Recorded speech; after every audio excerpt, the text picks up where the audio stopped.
Hello, everyone. It's another episode of Wrestling Kingdom, episode 3. I'm Dante Suave, rolling solo this week. So, rocking my boy Batista. Doo-doo, doo-doo, doo-doo, doo-doo, doo-doo, doo-doo, doo-doo, doo-doo, doo-doo, doo-doo. Yeah. Anyway, um, so we're gonna start off with Raw. Seth starts the show. Paul Heyman comes out, speaks on Division's dominance before they are met by interruption. Naturally, there has to be an interruption, and of course, it is the one and only Jey Uso. Let's see. And by the end of it, there's a match set up for the main event. Asuka comes through, apologizes to Io for last week. Um, Tries to offer to have her back. Io turns her down again. Fast forward, Io beats Raquel, and it was an excellent match.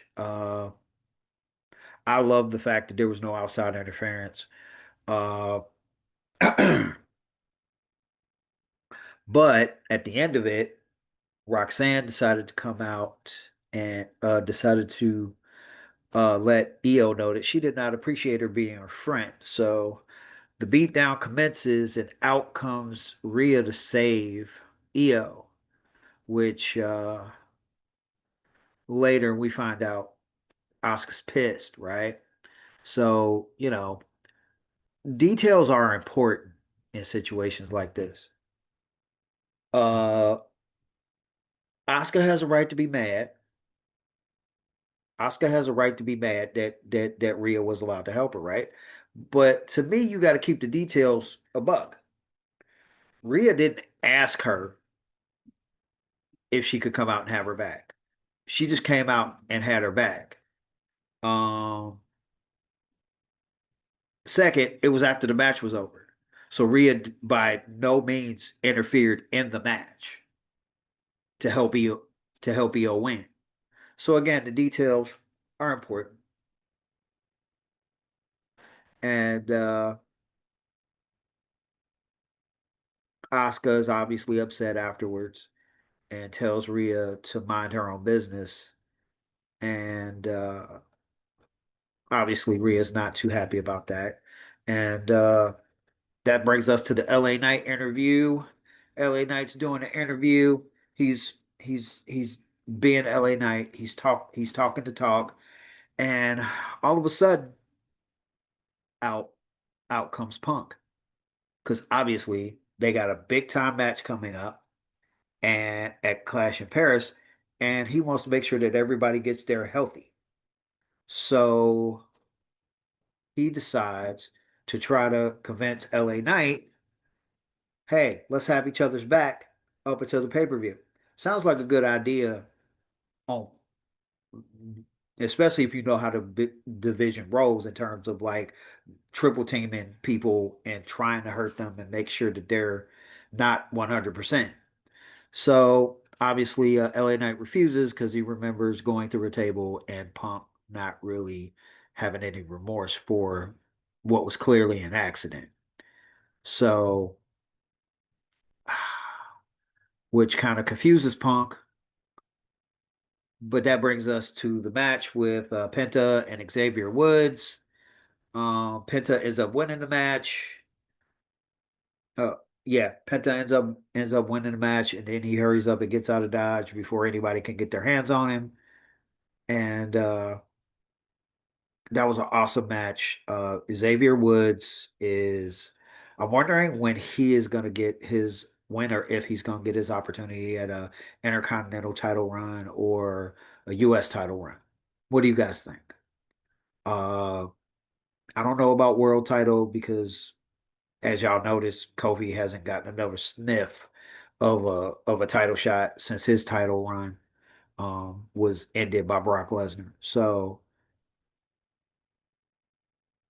AJ Lee and Mr. Iguana, um, take on the Judgment Day, Finn and JD. With some help from Dom, the Judgment Day wins.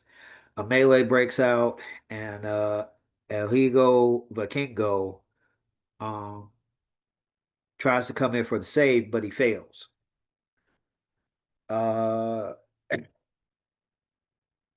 I still feel like the Judgment Day isn't dark enough, and therefore either they need to make some changes or just disband it. Because when Edge was there, Edge, that's when they were at their darkest, and you know, it's not been anything close to that anymore. So that brings us to Bailey cutting a promo, kind of getting the suspension that she is about to go heel. The question is will she be the role model, or will she be or will she be Hugger Bailey, or will she have a personality clash and be a little of both? Excellent promo, very entertaining. Um, totally down for whatever happens, and I'm pretty sure it's going to involve Lyra. With that, we move on to the match, Natalia versus Becky. Becky comes out a winner. She hurt Natalia pretty bad. While Maxine was trying to help her, Becky decided to attack Maxine, which causes Nikki Bella to come out, and she sends a message to her that she wants that belt. She wants a chance at the belt at Clash in Paris. Which brings us to the Sheamus interview. Sheamus, the only thing he needs left to do, and I wish they would let him do it, let him get the IC title. Um, as as much as I hate to say it, even if they have to take it off of Sammy, just let him get it. So Sheamus is doing an interview about Rusev. Rusev shows up, and before they can really get started, security comes out and Pierce comes up and he's like, "Look, I've had enough of this. You guys are going to do one more match. It's going to be a Donnybrook match at Clash in Paris." It's like, okay, which gets all of the crowd excited. I'm down for it because Rusev, especially since he came back, and the focus has been squarely on Rusev. It's been great. We move on to Punk failing once again to get another one of the championship participants to agree to have each other's back until the pay-per-view. And that was one Jey Uso. Jey Uso was in the middle of an interview. Punk came in trying to talk to him, and he's like, "Nope, nope. I got my own back. It is what it is." And Dan Punk is like really bewildered, trying to figure out what he's going to do, because he knows the division is going to be the vision, and they're gonna divide and conquer.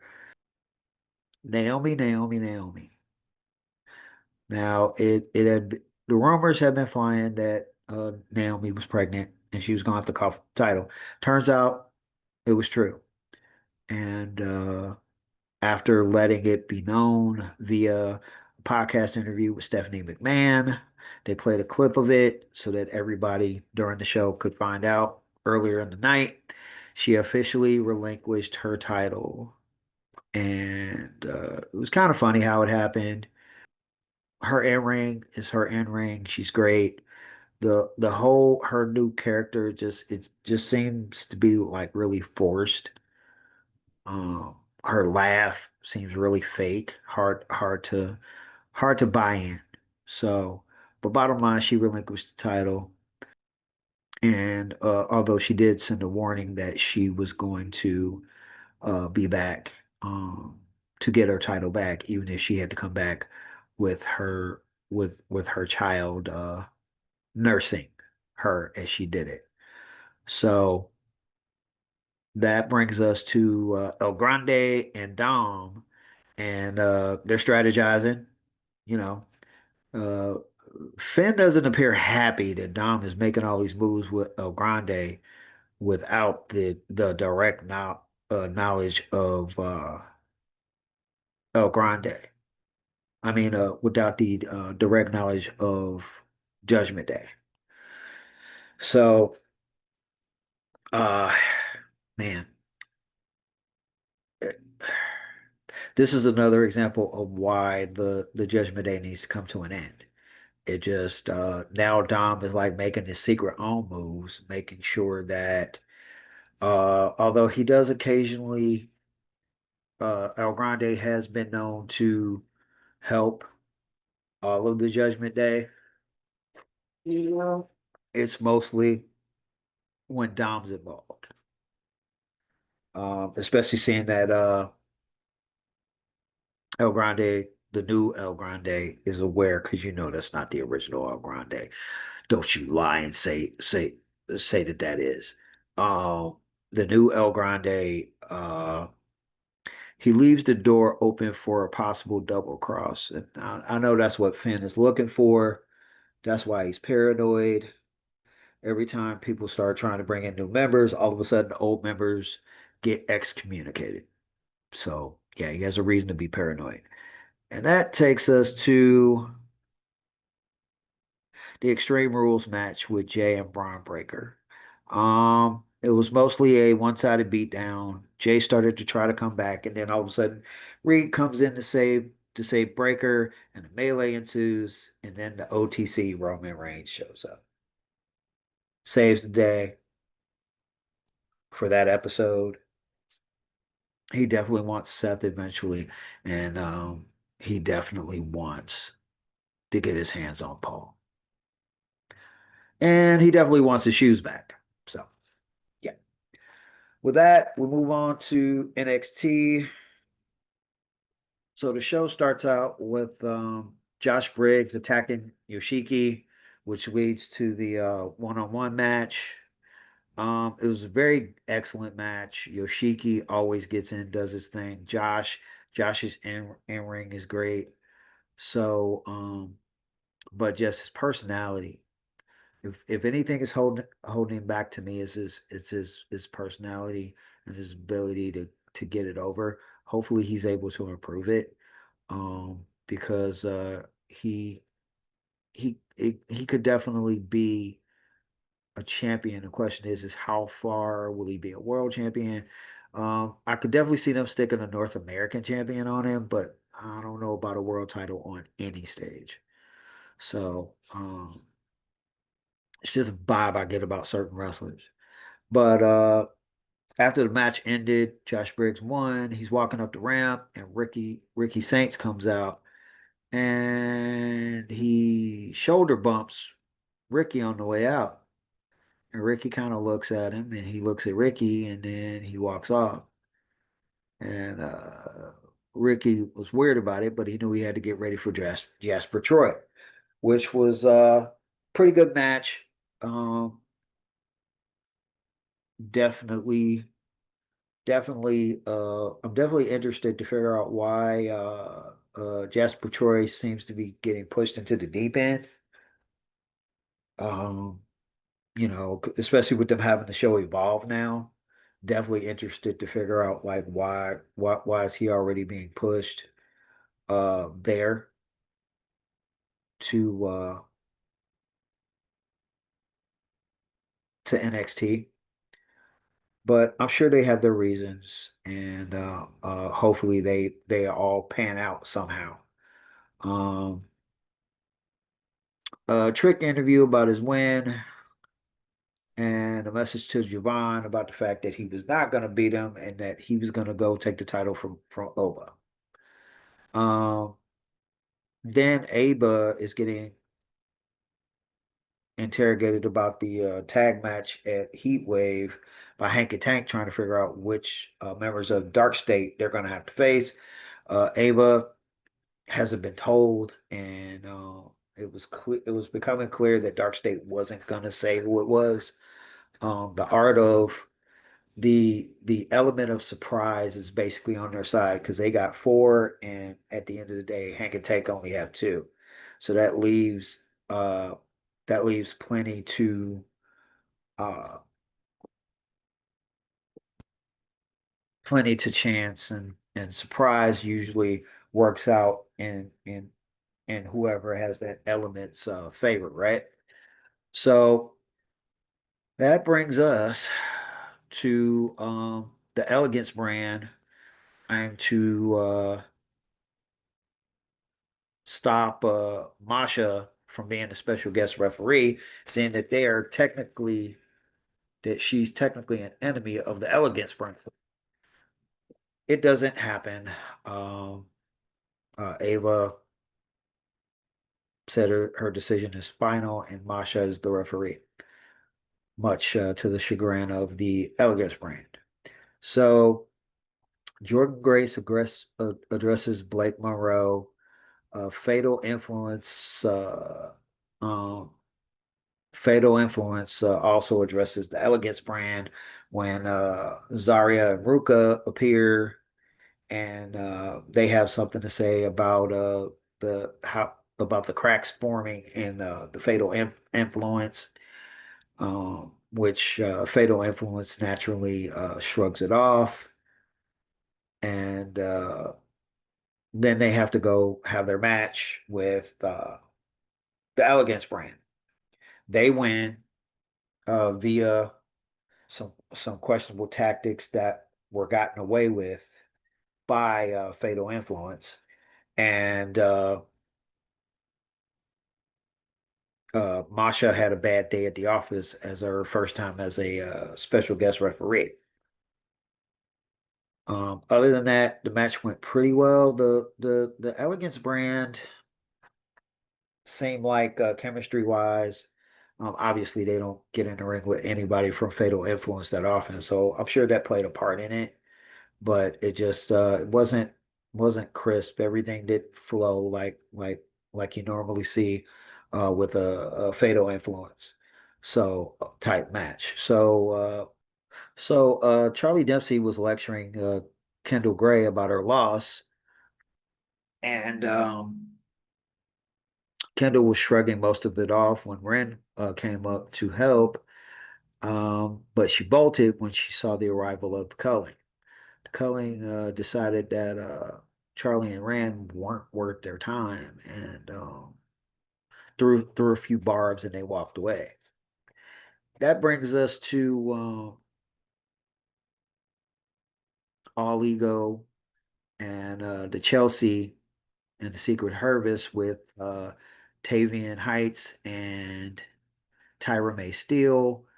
They're having their peace talks to try to avoid having a match at Heat Wave. It did not go the way everybody planned. As usual, All Ego has a tendency to stick his foot in his mouth. That ended up making the match a definite for Heat Wave. And next up was Saints and Miles talking about what happened with Josh Briggs when Lexus walks up apologizing to Miles about what he had been doing to him. And unfortunately for Miles, Miles completely bought it. I was waiting on the shoe to drop. I was not convinced. And sure enough, with the phrase, you're both blind and deaf. And he's like, I'm not blind. And all of a sudden, Lexus sprays him in the eyes and attacks him. And that brings in the referees trying to come to Miles Bourne's aid. And that also set Lexus uh, King up for a match next week, the next week against Miles Bourne. So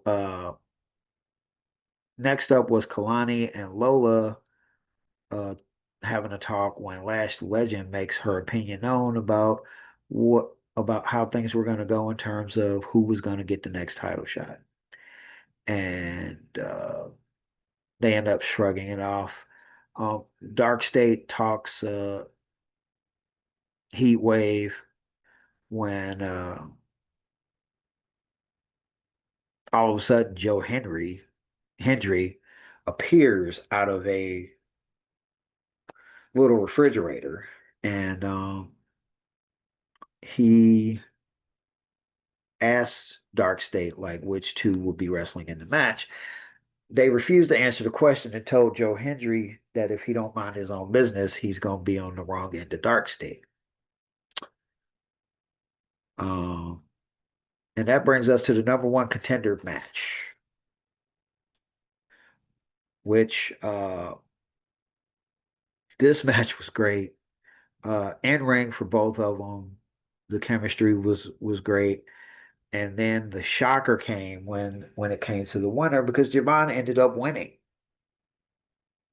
Javon ended up winning, and uh, you know, definitely a great match. I wasn't, y'all know how I'm always talking about like wrestlers and their size and versus like really, really small people versus really, really big people. Um, that was my only,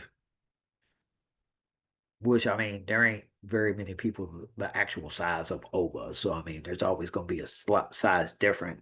But in terms of size and athleticism, the smaller you are, the less convincing the match looks.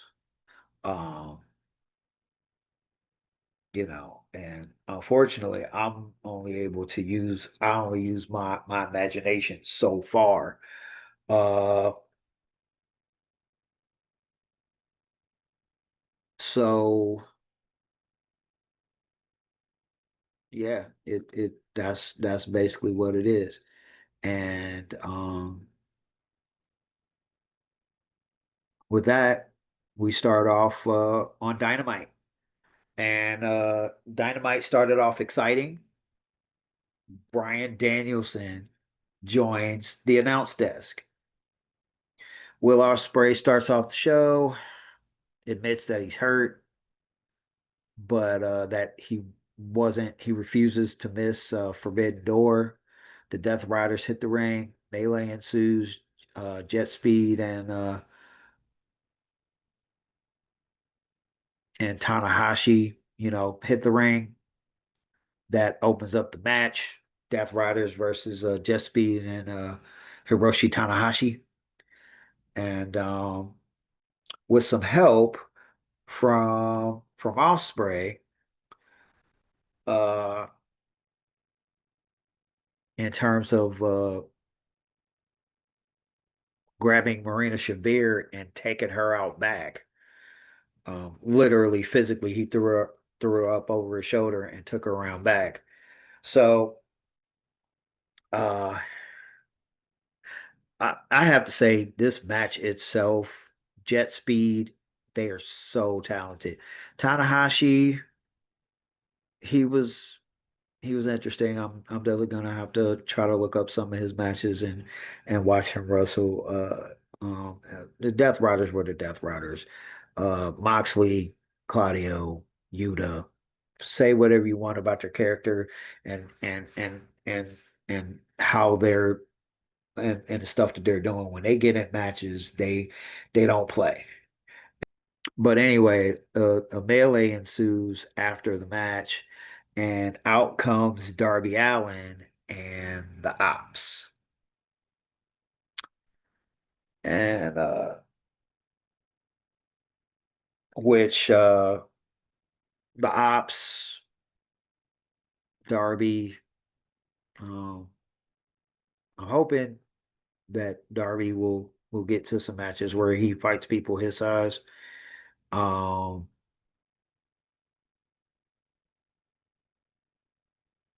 I'm always down with him for a match like him versus Yuta or Pac comes back, him versus Pac, stuff like that. I know obviously that's not always, especially the higher you get pushed, that's not always ideal, but it would just be nice to see him fight people more his size. So um that leads us to the build-up between MJF and Cowboy. Um, Basically recapping everything leading up to uh the show. And Cope is in an interview when Christian makes an appearance, and he basically says that he's not agreeing to officially be back together, but they have some enemies that as long as Cope helps him with his enemy, he'll help Cope with his, and they'll see what happens after that. Nick Wayne appears on the big appears on the big screen, really upset that he's not going to be at Forbidden Door, but he tells Cope and Christian that he's always one step ahead. And with that, a video starts to play on the screen. And on the screen appears Luchasaurus, who then walks out to the top of the ramp. And Edge and Christian are looking at each other like, okay, didn't see this coming. And Luchasaurus comes down, choke slams Cope, and he looked at he looked at Christian and had some apprehension, but he got over it. And he choke slammed Christian too. And that leads us next to Mark Briscoe enters the building and he's letting it be known he's on the hunt for MJF. Well, NJF somehow got wind of this and decided to go to Ricochet and the gates of agony and asked for their help to find Mark Briscoe. Since Ricochet really didn't like Mark Briscoe, he said they're in. And that takes us to FTR hitting the ring. They end up in a match versus Brodito to see who's going to be the number one contendership uh, to get a shot at the title against the Hurt Syndicate at, at Forbidden Door. Uh, excellent, excellent, excellent match. Things definitely got dicey. Uh, Brody King got bloodied up, and but Brodito ended up winning the match. Whether it's tag matches or singles matches, the chemistry between the wrestlers in AEW, especially the bigger name, the veterans that have been around for a while, whether they've been wherever they've been, WWE, the indie circuit, is just they put on some killer in-ring matches, man. Um, whether it be whether you're going hardcore, no matter what you're doing, they bring it. So uh, that brings us to Okada, who has a message for Swerve. I really like Okada. I really hate that he's with the Don Callis family because I don't feel like he needs to be there. I didn't feel like he needed to be in the elite with the Young Bucks. Obviously, he did his thing. Obviously, he did his thing, and when he was with the elite, and he's doing his thing now. But I feel like that's also the reason why there's issues between him and Takeshita, which I don't understand how Takeshita is the only person in that group that he has a problem with. Um, in terms of being like the alpha and the leader and the number one. I'm surprised he doesn't have an issue with Kyle Fletcher, or I could see him having an issue with Lance Archer. So, um, and then that brings us to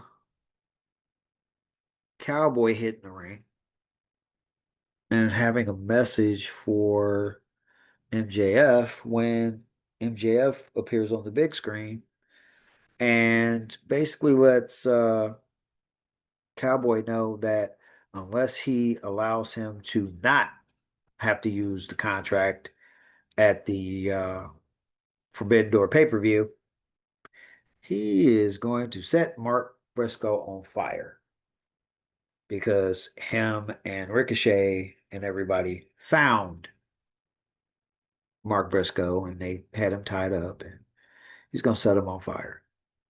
So, Cowboy, being the nice guy that he is,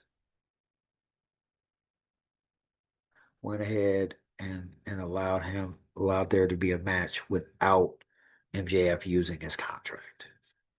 So, and he also adhered to all the other demands that were asked of MJF for the match.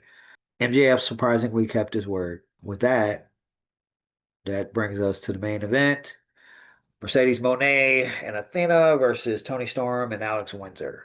Another banger. The women, most of the time in AEW, they put on some banger matches.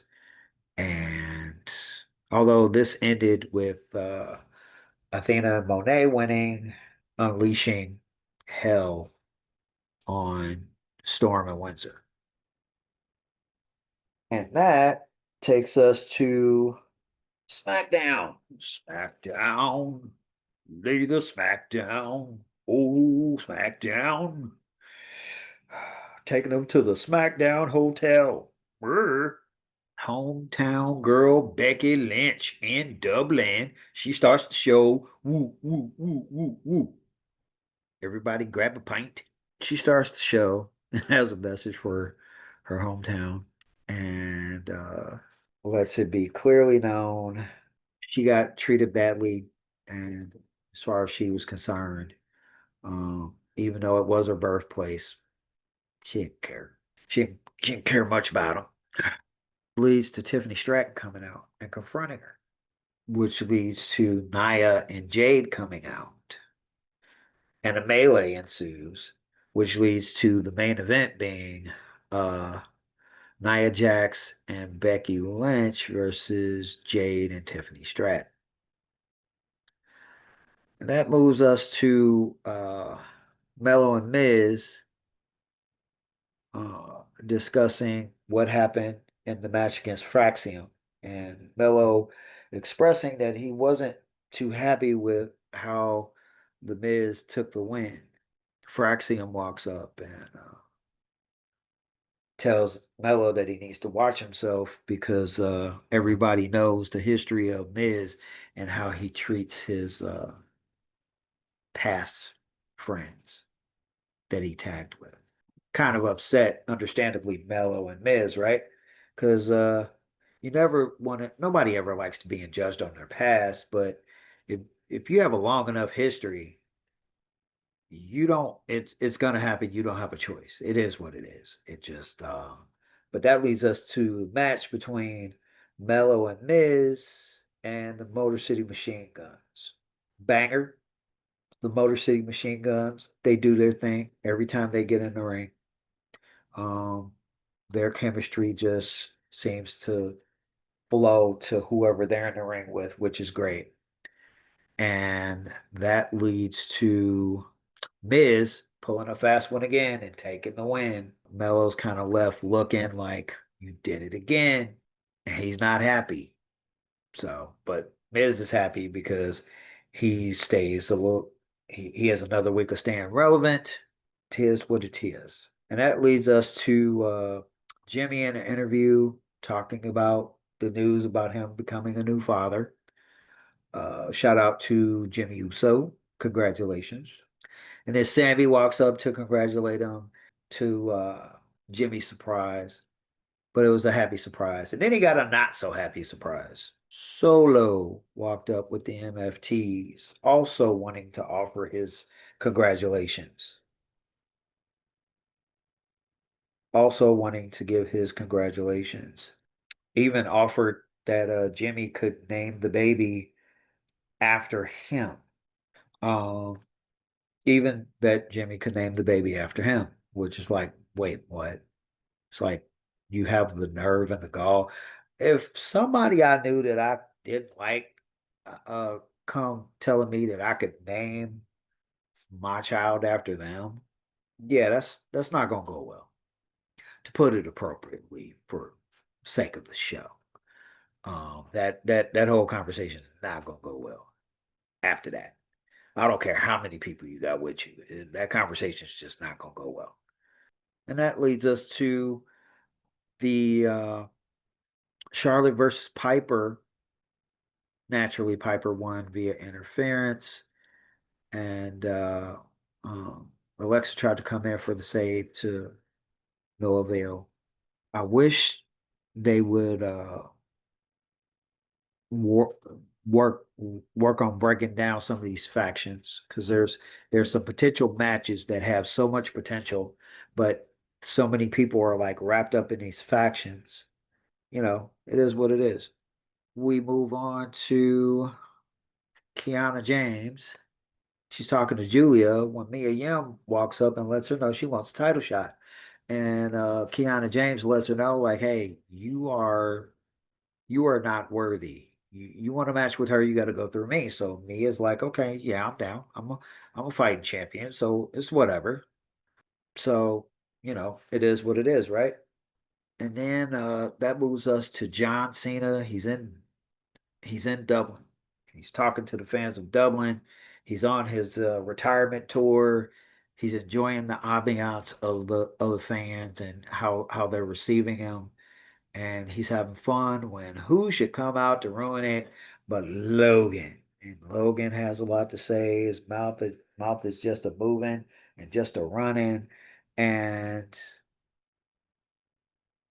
John gets serious. He goes back to old school John.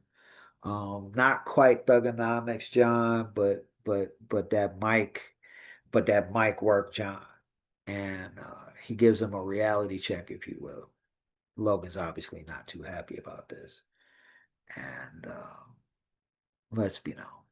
And that brings us to the Street Profits versus the MFTs. So obviously, the Street Profits were walking into a situation where they were clearly outnumbered. The match went well.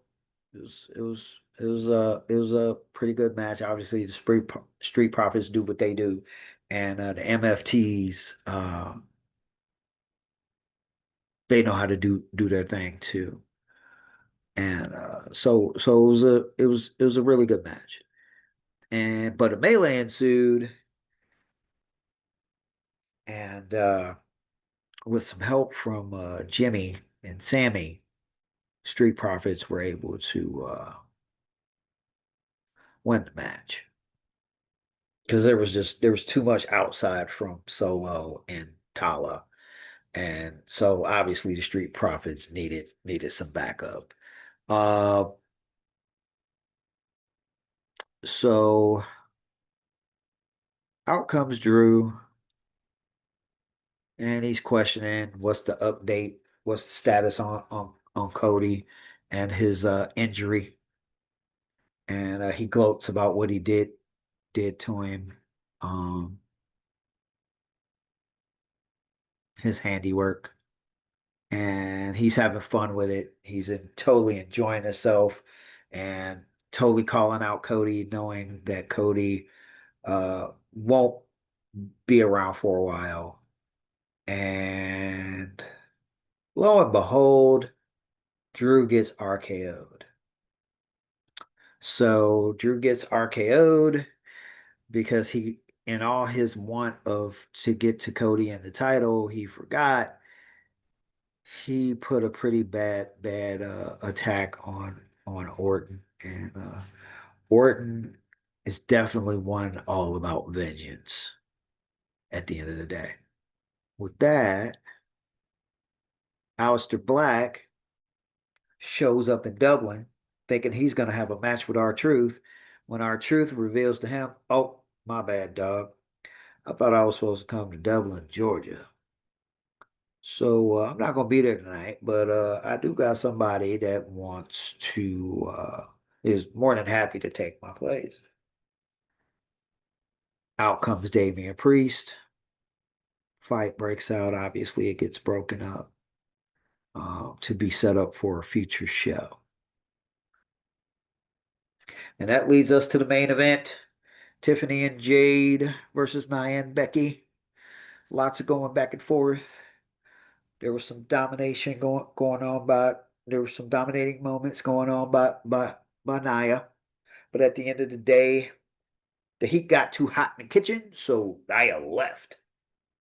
Yeah, that's right. You heard me.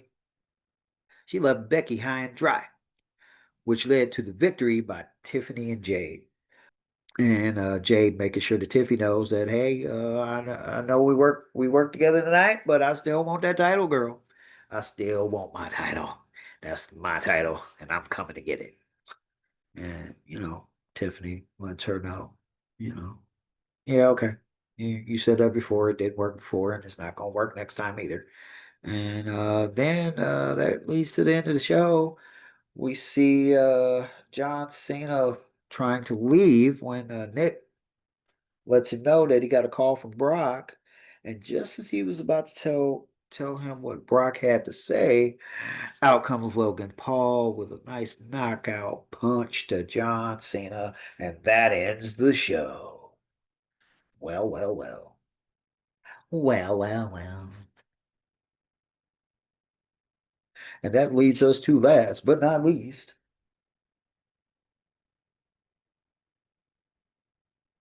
collision, collision, collision.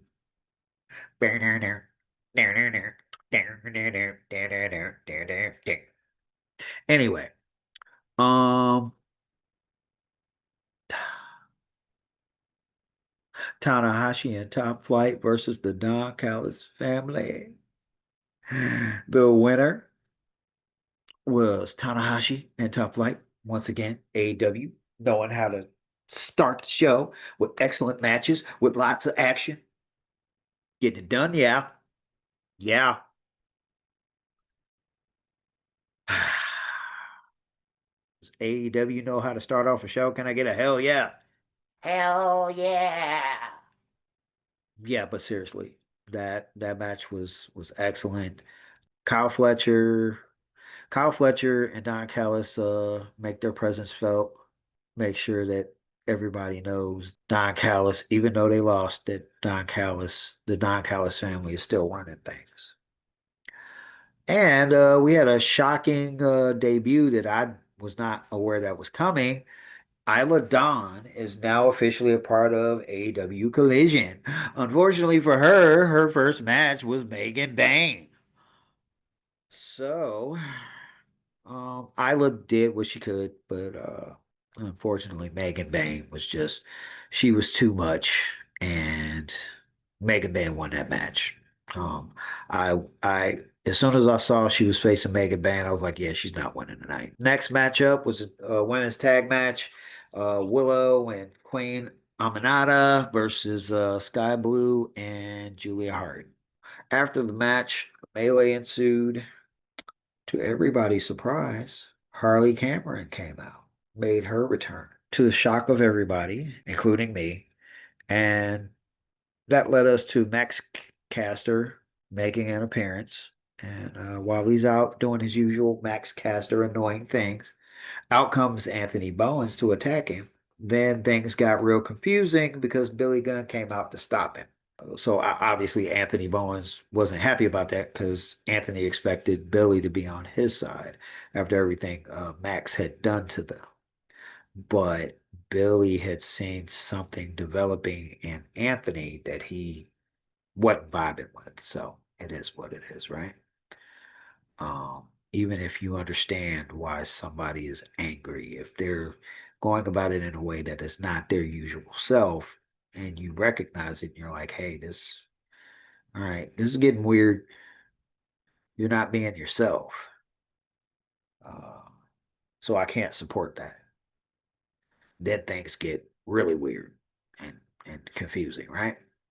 Chris Statlander and Harley Cameron are in the back, and Chris Statlander is talking about her match that she won with her the money that came from it.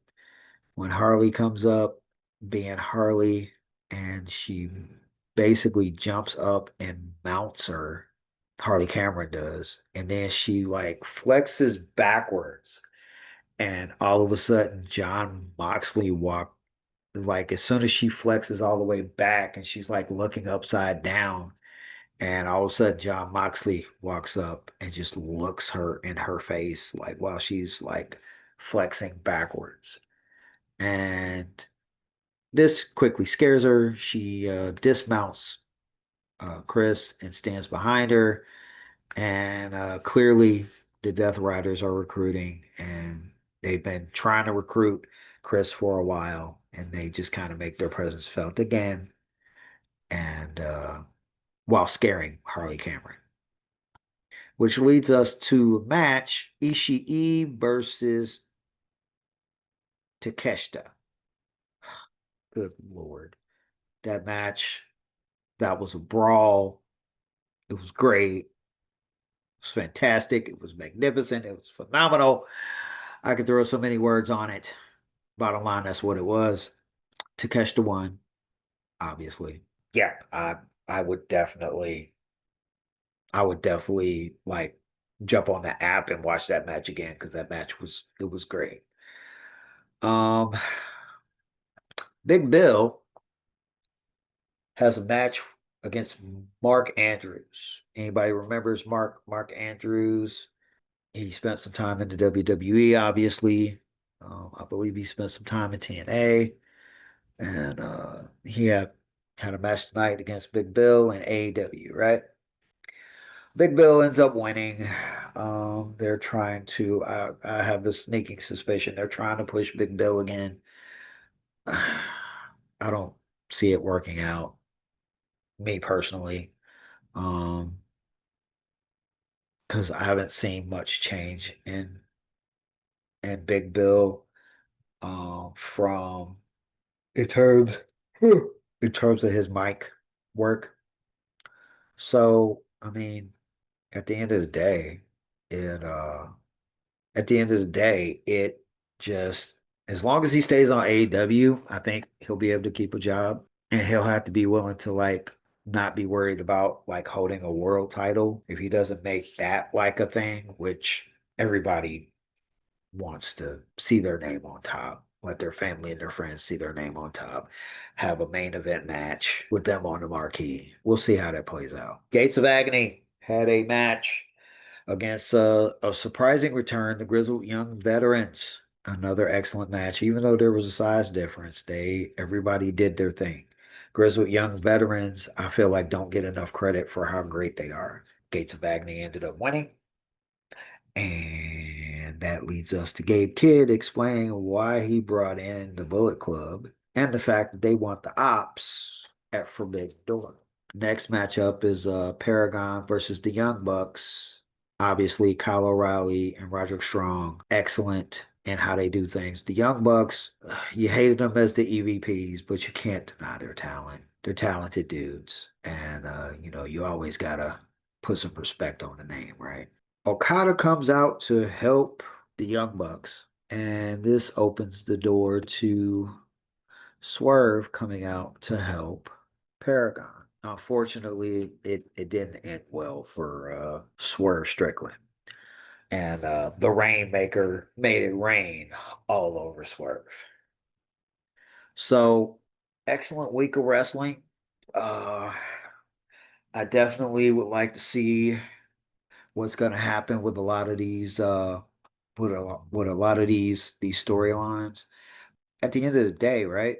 You gotta see what is gonna happen with the said storylines. Just watch them play out, really. And it ends up, oh, you know what? Shame on me. There was a match I forgot about before Anthony Bowens came out and attacked Max Caster. Max Caster had another open challenge, and it was against Zack Sabre Jr.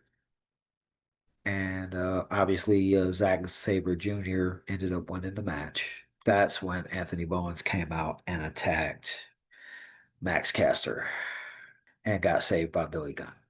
So I totally apologize on that part.